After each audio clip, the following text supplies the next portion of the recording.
The trouble with the frontier was that it never stayed quiet for long. Silas Reed knew this better than most. He had built his ranch on a stretch of land others avoided. Too far from town, too close to old trails where memories of blood and loss still lingered. He liked it that way. Quiet meant fewer questions, fewer eyes, fewer reminders of the life he'd buried alongside his wife 5 years earlier. He had 2 daughters now. That was his world. Martha, 12 and stubborn as a mule, carried her grief like armor. She remembered her mother clearly and guarded those memories fiercely. Lily, 8 and soft-spoken, remembered less. Only warmth, a voice singing at dusk, hands braiding her hair. Silas loved them both with a devotion that scared him sometimes. That morning, he'd ridden into town for supplies. Winter was coming early, and the girls had outgrown their coats again. As they loaded flour and beans into the wagon, Silas tried to keep his promise to himself. Give them something to smile about. Pick anything you want, he said casually. 1 thing each. Martha raised an eyebrow. Anything? Silas nodded. Anything that fits in the wagon. Lily's eyes lit up. They wandered past crates and barrels, past bolts of cloth and tools. That's when Lily stopped. She stared. At the far end of the trading post, near the back wall where unwanted things waited, sat a woman. She was Apache. Her wrists were free, but her posture held a memory of chains, shoulders tight, eyes watchful. She wore a plain dress that didn't belong to her people or the settlers. Her hair hung loose, dark and unadorned. A bruise bloomed faintly along her jaw. The trader spoke to a man nearby in low tones. No one wants her. Says she won't work like they expect. Lily tugged Silas's sleeve. Papa, she whispered. Who is that? Silas followed her gaze and felt his stomach drop. I don't know, he said carefully. Martha had come closer now. She studied the woman openly, without fear. The Apache woman noticed them watching. Their eyes met. For a moment, something passed between them. Recognition, perhaps, or longing. Lily took a step forward. I want that, she said. Silas frowned. Sweetheart, she's not for her. Martha interrupted. Papa, we don't want a thing. Silas looked at both of them. Then what do you... Martha swallowed. We want her. Silas stared, stunned. You want what? Lily's voice was clear and certain. We want that Apache woman as our mom. The trading post went silent. The trader let out a bark of laughter. You hear that? Kids got jokes. Silas didn't laugh. He knelt in front of his daughters. Girls, that's not how this works. Martha crossed her arms. Why not? She's a person, Silas said. Not something you pick. Lily nodded. We know. Martha added quietly. That's why we chose her. Silas stood slowly and turned toward the woman. What's your name? He asked.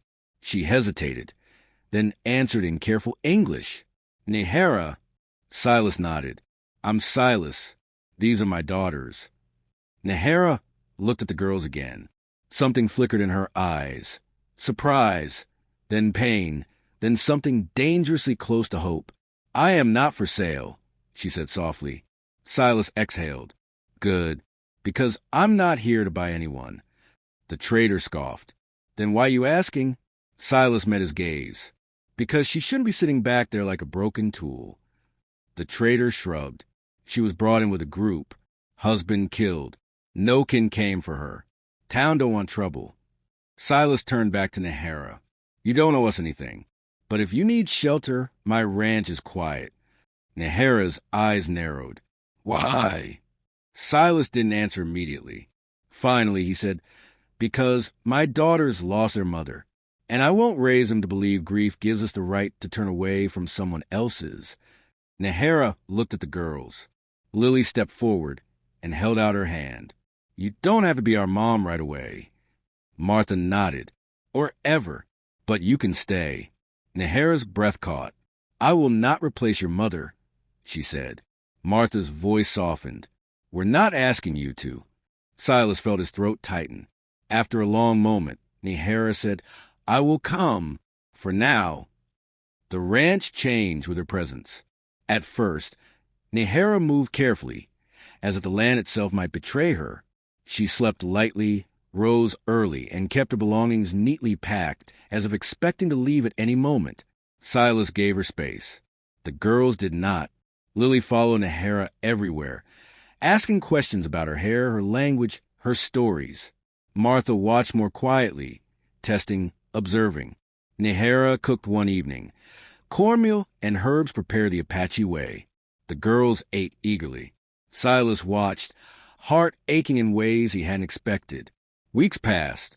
Nehera helped with the garden, mended clothes with skillful hands, and taught the girls Apache words for the stars. She never assumed authority, never crossed boundaries. One night, Martha asked, "Why do you never sing?" Nehera looked away. "Songs were for my children." The words landed heavily. Silas hadn't known. Later that night, he found Nehera sitting alone by the fence, staring at the dark. "You don't owe us your grief," he said gently. She replied, "Grief does not ask permission." The town noticed. Whispers spread. A white rancher, Apache woman, two girls calling her ma when they thought no one was listening. One afternoon, men rode out to investigate. Silas met them at the gate, rifle slung but not raised. "She's here by choice," he said calmly. Nehera stood behind him, the girls at her sides. Martha spoke up. "She stays." The men hesitated. Something about the scene unsettled them, not defiance, but unity. They rode away. That night, Lily asked, "Will they take her?" Silas knelt beside her bed. "No." Nehera stood in the doorway. "Are you afraid?" Silas asked her quietly. She shook her head. "I have lived afraid. This is different." Spring came. With it, laughter. Nehera began to sing again, softly at first, then with strength. The girls learned the melodies. Silas listened from the porch, tears unashamed. One evening, Martha approached Nehera with a question she'd been holding back for months. "Do you want to be our mom?" she asked. Nehera crouched to her level. "I want to care for you, to guide you, to stay, if you will have me." Martha nodded once. Lily threw her arms around Nehera's waist. Silas watched, knowing something sacred was happening. Later, he said to Nehera, "You never had to stay." She met his eyes. "I chose to." Years later, people would speak of the Reed Ranch, not as a curiosity, but as a place where broken paths came together. And when asked how it began, Silas would always say the same thing. "I told my daughters to pick anything they wanted, and they chose a family.